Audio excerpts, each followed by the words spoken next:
Time seemed to stop. Jack stood frozen, his hand just inches from the white stone pedestal. The bronze key vibrated softly in his grip, sending tiny waves of warmth up his arm. Something was about to happen. Something big. Then it started, very slowly at first. A low humming sound began to rise from the ground. It wasn't loud, but Jack could feel it in his bones.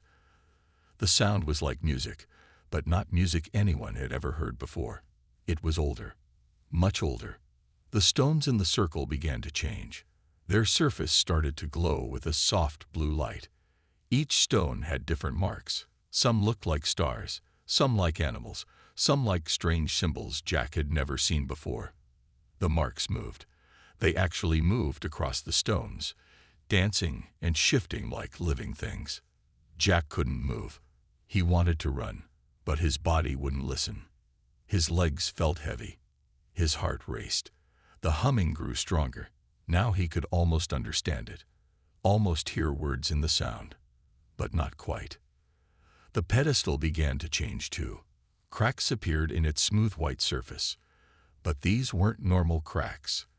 They looked like they were growing, like something inside was trying to break out. Jack watched in total shock as the stones seemed to breathe. A voice whispered in his mind, not a real voice, not something he heard with his ears, but a voice he could feel. It said one word, "Ready?" Jack didn't know what it meant. Ready for what? But something deep inside him answered yes before he could think. The bronze key in his hand started to shine. Not just warm now, but actually glowing. Bright silver-blue light came from the key, lighting up the entire forest clearing. The trees outside the stone circle seemed to lean back, as if afraid of the light. Suddenly, the ground moved, just a little at first, then more. Like something big was waking up underneath Jack's feet. He could feel a massive shape moving deep underground, something that had been sleeping for a very long time. The cracks in the pedestal grew bigger. Something was definitely inside, something that wanted to come out. Jack wanted to run, but he also wanted to stay. His body felt like it was part of something bigger, something important. Then the first crack broke open completely. A bright light burst out. Not just light, something alive. Something that looked like pure energy. It moved like water, but it was made of light. It reached out toward Jack. His grandmother's words came back to him. Some journeys choose the traveler. Now he understood what she meant. This wasn't just happening to him. He was part of something much bigger. The light touched his hand, the hand holding the bronze key. For a moment, everything went bright white. Jack couldn't see, couldn't hear, couldn't feel anything except pure energy. Something was changing. Something was waking up, and Jack was right in the middle of it all. Then everything went quiet, completely quiet. When Jack opened his eyes, nothing would ever be the same again. June moved quietly through the dark maintenance tunnels. His arm hurt badly now. The energy weapon had burned through his uniform and left a deep wound. Blood soaked his sleeve. "Need to stop the bleeding," he muttered. He found a small junction where several tunnels met. It was slightly wider and had dim blue lighting. June sat with his back against the wall and took off his uniform jacket. The wound was worse than he thought. He tore a strip from his undershirt and wrapped it around his arm. It wasn't enough. A soft sound made him freeze. Someone was coming. June pulled his knife, his only weapon now that his gun was empty. He pressed himself into a shadow and waited. A slender figure turned the corner. It wasn't one of the security forces. This alien was smaller, with pale green skin and large eyes. It wore a white and blue uniform with strange symbols. The alien gasped when it saw the blood on the floor. It turned to leave, but June moved quickly. He grabbed the alien and put his hand over what he guessed was its mouth. "I won't hurt you," June said quietly. "I just need help." The alien trembled but stopped struggling. June slowly removed his hand. You are the human terrorist," the alien said in a high musical voice. The translator in June's ear worked perfectly. "No, I'm not a terrorist. My name is Staff Sergeant Jun Kim. I was protecting my people. The alien stared at him with huge violet eyes. I am Soo-jin, medical technician, 3rd class. She looked at his arm. You are injured. Yes, Jun said. Can you help me? Soo-jin hesitated. Why should I trust you? The council says humans attacked first. Look at me, Jun said. Do I look like I came prepared for an attack? I had one small gun. The real attackers had energy rifles and knew exactly when to strike. Soo-jin studied him for a long moment. Then she reached into a bag at her side and pulled out some medical supplies. I will help you, she said. Not because I believe you, but because I am a healer. It is my duty. Jun relaxed slightly as Soo-jin began to clean his wound. Her touch was gentle despite her obvious fear. What species are you? Jun asked, trying to distract himself from the pain. I am Mary, she said. We are known for our medical skills throughout the council systems. Why does the council think humans attacked? Jun asked. Soo-jin applied a clear gel to his wound. It felt cool, then warm. The pain began to fade. Many council species fear humans, she explained. For years, we have received your entertainment broadcasts. We have seen your wars, your violent sports, your fighting movies. Those are just stories, Jun said. Are they? Are you not a warrior? She pointed to his muscles and scars from old wounds. Jun couldn't argue with that. I'm a Navy SEAL. We're trained to fight, yes, but we fight to protect. What is this Navy SEAL? Soo-jin asked as she wrapped a bandage around his arm. We're elite soldiers. We train harder than most. We handle the most difficult missions. Soo-jin's eyes widened. Then the council has more reason to fear you. Before Jun could respond, his communicator made a static sound. A voice broke through, faint and broken. Earth delegation. Returned. Station attack. Blamed on humans. Preparing military response. That's not good, Jun said. My people think I'm dead, and they believe the council attacked us. And the council believes humans attacked first, Soo-jin said. This could lead to war. Jun stood up, testing his arm. The pain was almost gone. Whatever Soo-jin had put on it was amazing. I need to get a message to my people and find out who really attacked the council, Jun said. Soo-jin packed up her medical supplies. The group that attacked is called the Harmony Directorate. They believe humans are too dangerous to join the council. Will you help me? Jun asked. Soo-jin looked scared, but nodded. I do not want war. But if we are caught, we will both be killed. I won't let that happen, Jun promised. Where can we go to send a message? Follow me, Soo-jin said. But we must be very careful. The station's security forces are everywhere, and they are looking for you.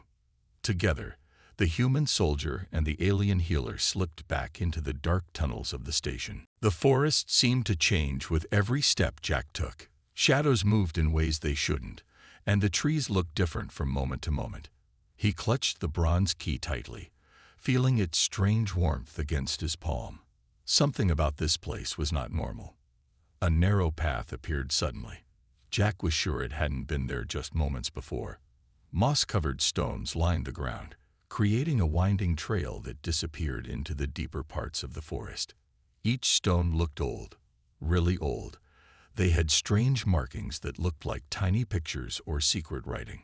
Jack remembered his grandmother's words again. Some paths choose the traveler, she had said. He wondered if this was one of those paths.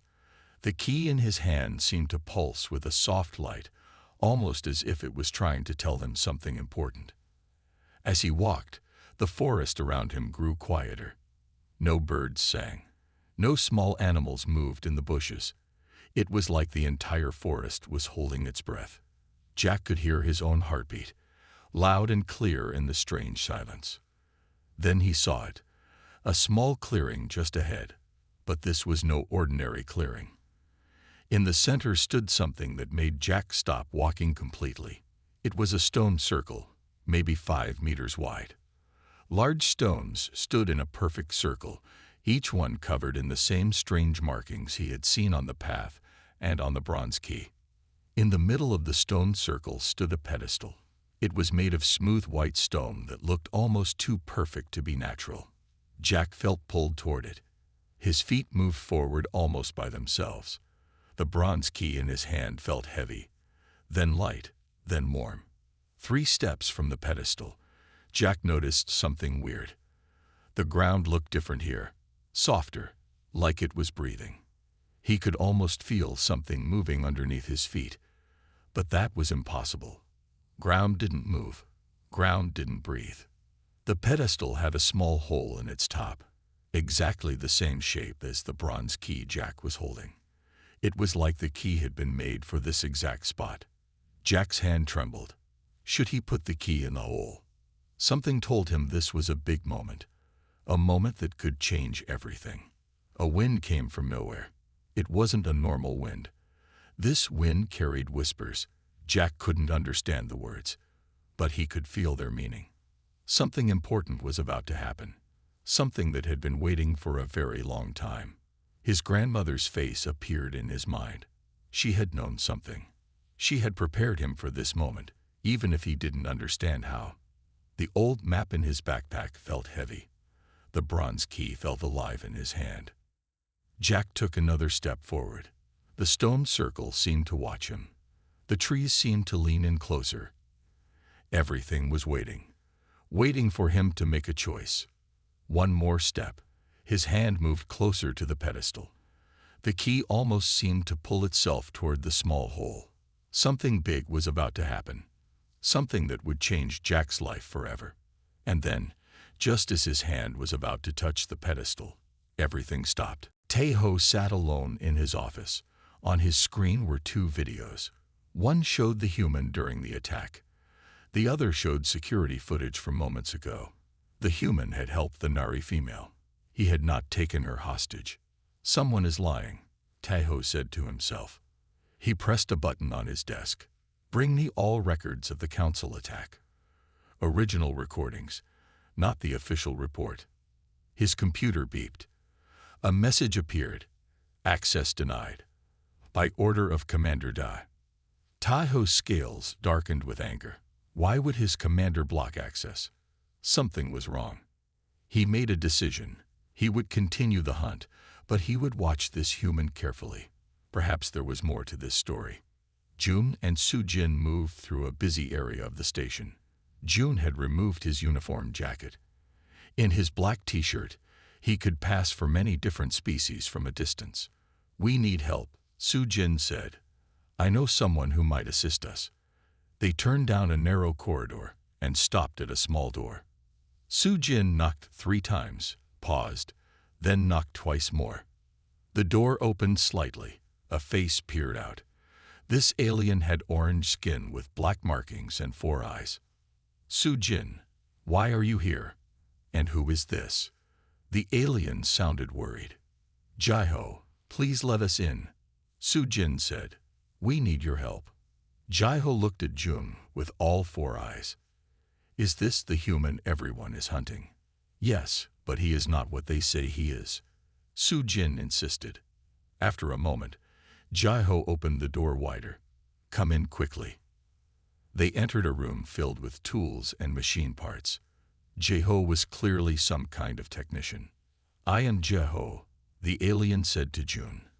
I maintain the station's systems. I'm Jun Kim. Thank you for helping us. Jaiho closed the door and locked it. I have not agreed to help yet. Convince me why I should risk my life for you. Jun nodded. That's fair. I was part of Earth's first delegation to the Council. We were attacked. My team was killed or escaped. The attackers were a group called the Harmony Directorate. The Directorate. Jaiho's 4 eyes blinked rapidly. They have become very powerful lately. They want to stop Earth from joining the Council. Soo-jin added. They fear humans. Jaiho studied Jun. Are humans dangerous? We can be, Jun admitted. But we don't want war. We want to join the galactic community peacefully. Jai-Ho was quiet for a moment. Then he said, "My species, the Seong, were also feared when we first joined the council. Many wanted to keep us out, but now we are accepted." He paused. "What do you need from me?" "We need to reach the central data core," Su-Jin said, "to find proof that the Directorate planned the attack." Jai-Ho's eyes widened. "That is impossible. The data core is the most secure place on the station." "Nothing is impossible," Jun said. "I'm a Navy SEAL. We specialize in difficult missions." "What is this Navy SEAL?" Jai-Ho asked.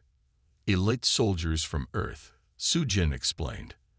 "They train for the hardest missions." Jai-Ho thought for a moment. "I cannot get you into the data core, but I know the station systems better than anyone. I can guide you through the maintenance tunnels to get close." "That would help a lot," Jun said. Jai-Ho moved to a computer terminal. "First, let me check the security patrols." As Jai-Ho worked, the computer screen suddenly showed a new message. "ATENTION all stations. Human terrorist LOCATV in CCTY 12. All security forces respond." Jai-Ho looked up in alarm. "Section 12. That's here." "They've tracked us," Jun said. "We need to move." "There's no time," Jai-Ho said. He pointed to a small door at the back of his workshop. "That leads to the air circulation system. You can use it to escape." "Come with us," Su-Jin urged. Jai-Ho shook his head. "No, I will stay and delay them. I will say you threatened me and left." "They might not believe you," Jun warned. "I am a good liar," Jai-Ho said with a strange smile. "Now go." Jun grabbed Jai-Ho's arm. "Thank you.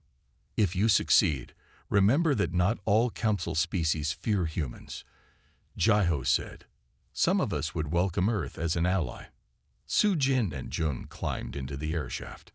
As the door closed behind them, they heard pounding on Jai-Ho's door. "I hope he'll be okay," Su-Jin whispered. "Me too," Jun said. "Now let's make his risk worth it." They crawled quickly through the dark, narrow shaft, the sounds of the security forces fading behind them. Jack stood at the edge of the old forest, his breath forming small clouds in the cold morning air. Something felt different today. The trees seemed to whisper secrets, and the ground beneath his feet felt alive with hidden energy. He adjusted the worn backpack on his shoulders, wondering what strange adventure might be waiting for him. Just yesterday, his grandmother had given him a mysterious old map. It was yellowed and torn at the edges, with strange marks that didn't look like any map he had ever seen before. She had told him nothing except, "Some journeys choose the traveler, not the other way around." Her words echoed in his mind, sending a small shiver down his spine. As he took his first steps into the forest, the world around him changed. The trees grew taller, their branches reaching out like long fingers trying to touch the sky. Soft moss covered the ground, making each step quiet and careful. Jack remembered the warning his grandmother had given him. "Listen more than you speak, watch more than you move." Suddenly, a glint of something metallic caught his eye. Half hidden under a fallen log, a small bronze object reflected the weak morning light.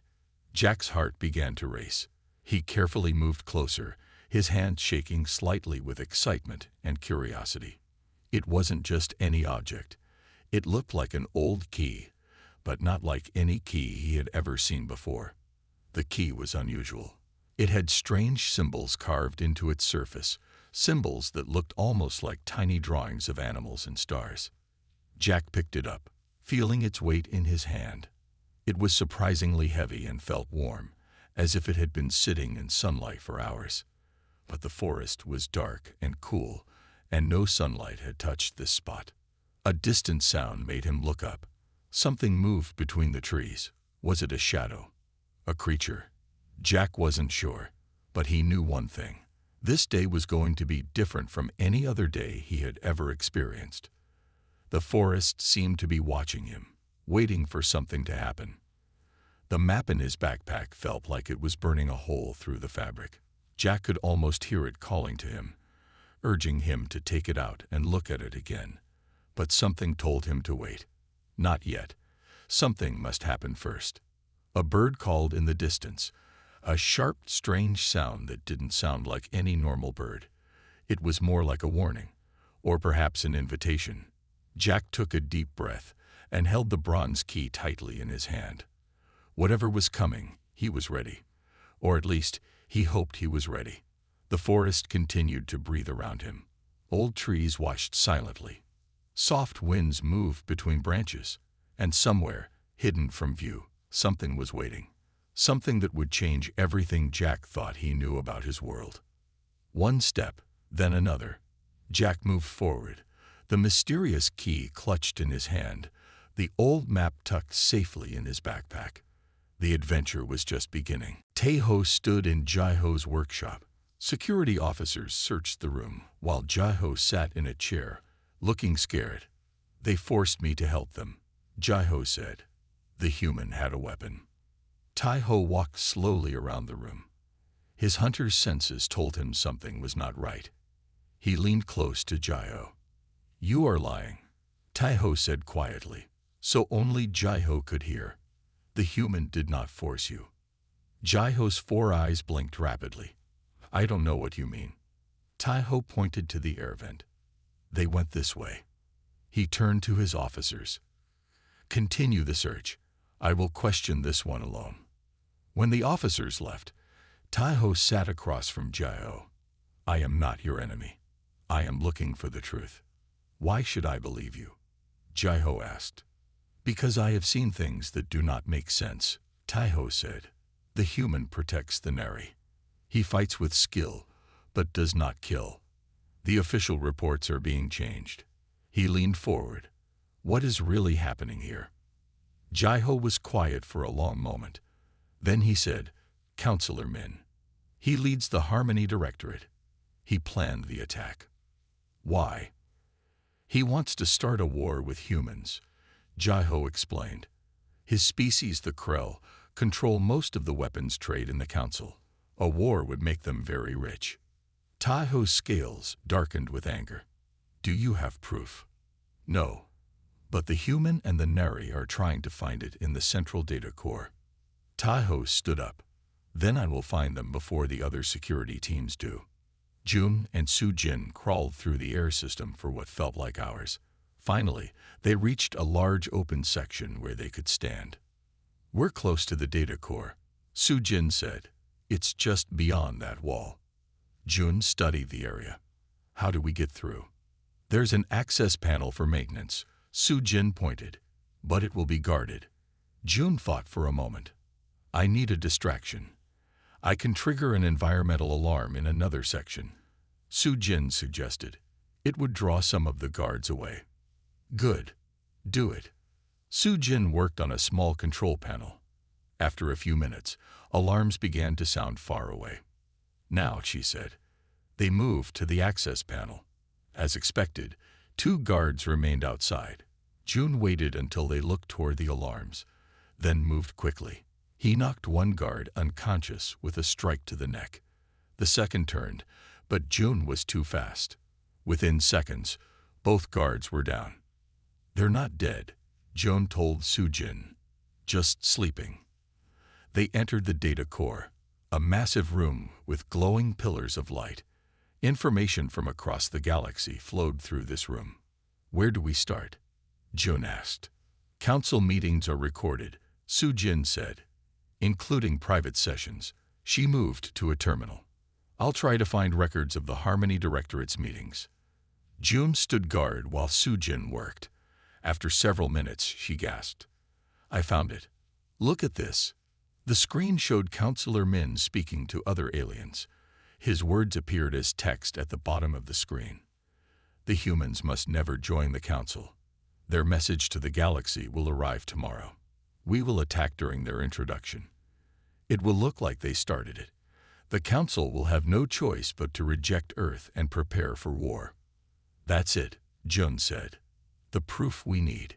Soo-jin copied the data to a small device. We need to get this to the Supreme Counselor. Suddenly, the doors to the data core slid open. Armed security forces rushed in, weapons aimed at them. "Don't move," a guard shouted. June stepped in front of Sujin, ready to fight. But there were too many guards. Even a SEAL couldn't win against 20 armed aliens. "Human," a voice called from behind the guards. The aliens parted to reveal Taiho. He walked forward, his eyes fixed on June. "I am Security Director Taiho. You are surrounded. There is no escape." June stood tall. "We have proof that Counselor Min planned the attack. The Harmony Directorate is responsible, not humans." "Show me," Taiho said. Sujin held out the data device. "It's all here." Taiho was about to reach for it when a new voice spoke. "I'll take that." Commander Dai stepped into the room, with 6 elite guards behind him. He was tall with gray skin and cold eyes. "This is my operation now, Director Taiho," Dai said. "The human will be executed. The Nari too. And you, for helping them." Taiho looked shocked. "What are you talking about?" Dai smiled cruelly. "Counselor Min sends his regards." Staff Sergeant Jun Kim stood tall in his crisp dress uniform. The blue and gold of the United States Navy looked strange against the purple walls of the Galactic Council Station. 5 other humans stood with him. They were the first humans to ever visit the massive space station. "Remember," said Ambassador Han in a low voice, "we are guests here. We must show Earth at its best." June nodded. As a Navy SEAL, he was used to high-stress situations, but this was different. The fate of Earth might depend on this meeting. The huge doors in front of them slid open. Bright lights spilled out. Inside, hundreds of alien beings sat in rising rows of seats. They looked down at the small group of humans with many eyes of all colors. "Step forward, Earth delegation," said a tall blue alien with 4 arms. Its voice came through the translator as flat and without feeling. Ambassador Han walked forward with June 1 step behind him. The other 4 humans, 2 scientists, another diplomat, and 1 more security officer, followed closely. The main room was huge. The ceiling rose at least 50 meters above them. The walls curved in a perfect circle. In the center was a speaking platform where Ambassador Han would address the council. June scanned the room carefully. Most of the aliens showed no clear emotions on their strange faces. Some leaned forward with interest. Others pulled back, as if afraid. Han stepped onto the platform and began to speak. "Honored members of the Galactic Council, I bring greetings from Earth." A sharp sound cut him off. June recognized it immediately. Weapons fire. Before anyone could react, the air filled with bright energy beams.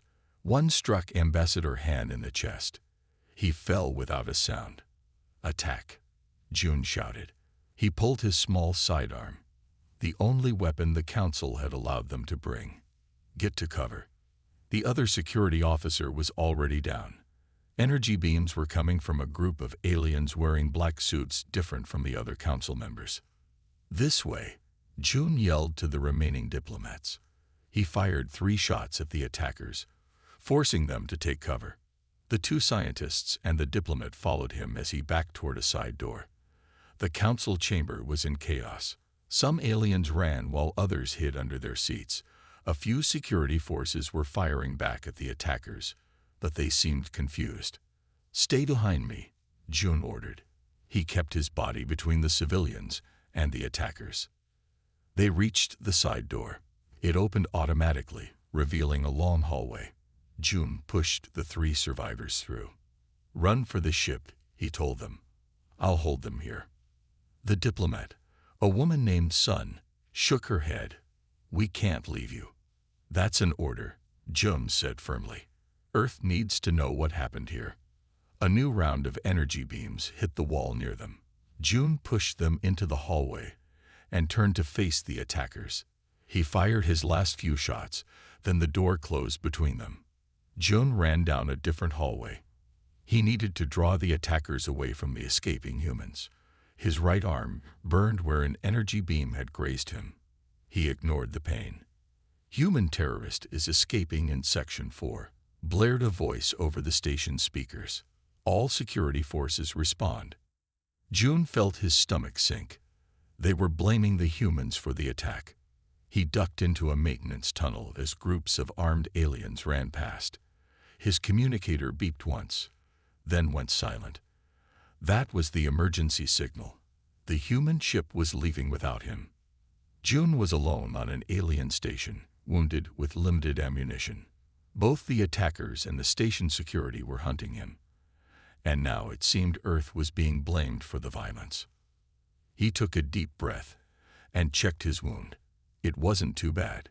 He had been in worse situations during his SEAL missions on Earth. "First things first," he whispered to himself. "Find a safe place, assess the situation, make a plan." With careful movements, Jung slipped deeper into the maintenance tunnels of the massive space station. The hunt had begun. Security Director Taiho stood in the council chamber where the attack had happened. His tall, muscular body was covered in dark blue scales that shimmered in the light. Like all Kirin, he was born to hunt. Now he had the most important hunt of his life. "Show me the human again," he ordered. A junior officer pressed a button. A large screen showed the human fighting during the attack. Taiho watched carefully. The human moved differently than any species he had seen before. Quick, efficient, always protecting the others. "Interesting," Taiho said. "He does not fight like a terrorist. But he is dangerous," the junior officer said. "He killed 2 security guards." Taiho studied the video again. "No, he disabled them. They are still alive. If he wanted to kill, he could have." "The council has ordered his capture," the junior officer reminded him. "Supreme Counselor Dive wants the human alive for questioning." Taiho nodded. "Then we will take him alive. Send teams to the lower levels, and bring me everything we know about humans. I need to understand what I am hunting." June followed Su-jin through narrow passages. They had to stop often as security patrols passed by. "Where are we going?" June whispered. "Communication hub," Su-jin replied. "But it will be heavily guarded." They turned a corner and almost ran into a security patrol. June pulled Su-jin back just in time. They pressed against the wall as the guards passed. "We need a different approach," Jun said when the guards were gone. "Is there a less guarded access point?" Su-jin thought for a moment. "Yes. The maintenance level has a small terminal. It has limited functions, but we might send a short message." "Lead the way," Jun said. As they moved deeper into the station, Jun saw many different alien species. Most ignored them, busy with their own work, but some stared at Su-jin with suspicion. No one seemed to recognize Jun as human. "Why are they looking at you like that?" Jun asked.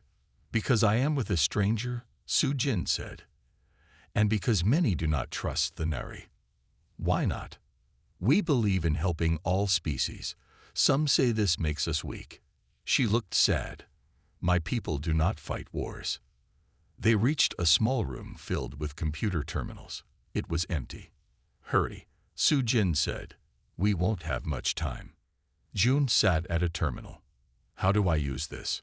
Su-jin's fingers moved quickly over the strange symbols. "There. Now you can type your message." Jun began to type. "This is Staff Sergeant Jun Kim. I am alive on the council station. Humans did not attack first. A group called the Harmony Directorate is responsible. Do not take military action. Need more time to find proof." Just as he finished, an alarm sounded. "They've detected unauthorized access," Su-jin said, her voice rising in fear. "We must go." They ran from the room. The hallway outside was already filling with security forces. "This way." Su-jin pulled Jun into a small maintenance shaft. They crawled through as shouts and heavy footsteps passed above them. After several minutes of crawling, they emerged in a large storage area. "Did the message send?" Su-jin asked. "I think so," Jun said. "But I don't know if they'll believe it." Jin looked worried. The Harmony Directorate has members throughout the council. They will try to block your message. Then we need proof, Jun said. Hard evidence that they planned the attack. Such evidence would be in the central data core, Jin said. But that is the most secure place on the station. Jun smiled grimly. Good thing breaking into secure locations is part of my training. A loud announcement echoed through the station. Attention all levels. The human terrorist has been spotted in Section 7. He is armed and dangerous. He has taken a Nari hostage. All security forces converge on Section 7. Use of deadly force is authorized. Jun looked at Jin. They think you're my hostage. This is bad, Jin said. Now they will shoot without asking questions. Then we need to move, Jun said. And we need a plan to reach that data core. As they slipped away from the storage area, neither of them noticed the small camera in the corner. On the security deck, Director Taiho watched them with great interest. Found you, human, he whispered. Now the real hunt begins. Jack blinked. Everything looked different. The forest around him seemed to have colors he had never seen before. Bright colors, deep colors, colors that moved and changed even when nothing was moving. His hands looked strange. Not bad strange. Just different. There was a soft blue light under his skin, like something was glowing inside him. He tried to touch his arm, but his hand felt weird, almost like it wasn't fully solid. The stone circle was gone, or maybe it wasn't gone. Maybe it was just invisible. Jack couldn't tell. The ground where the stones had been now looked like smooth glass, but not normal glass. This glass seemed alive. It moved slightly, like water that wasn't wet. Hello, Jack tried to speak, but the sound that came out wasn't his normal voice. It was deeper, stronger. The words seemed to echo even though no trees were around to make an echo. Something had changed, something big. His backpack felt different. He reached to touch it and realized the old map was glowing. Not just a little glow, a bright, powerful light that seemed to come from inside the paper. The marks on the map were moving, changing, telling a story without words. A memory came to him. Not his own memory. Someone else's. He saw a forest like this one, but much older, much bigger. Trees that touched the sky. People who looked different, not like normal people. They wore clothes made of light and moved like they were part of the wind. Jack looked down at his hands again. They were changing. Not growing or shrinking. Just changing. The skin looked like it was made of something between water and light. He could see through his hand, but also not see through it. It was confusing. The bronze key was still there. But now it wasn't just a key. It was something else. Something alive. It moved in his hand without him moving it. Small lines of light ran across its surface, like tiny rivers of energy. A sound came from far away. Not a forest sound. Not an animal sound. A sound that was like music, but also like a voice talking in a language nobody had ever heard before. Jack knew somehow that this sound was important. Very important. His grandmother's face appeared in his mind. She knew this would happen. She had prepared him. But how? Why? Jack wanted to understand. But understanding felt like it was just out of reach. Like a word he almost remembered. The light around him grew brighter. Not sunshine light. A different kind of light. A light that seemed to come from inside things, not from outside. Trees in the distance started to change. Their leaves turned into something that looked like moving glass. Jack took a step, or tried to take a step. His foot didn't move like a normal foot. It kind of flowed, like water moving across the ground. But he was moving. Somehow, something was calling him. Something old, something powerful. And Jack knew his real journey was just beginning.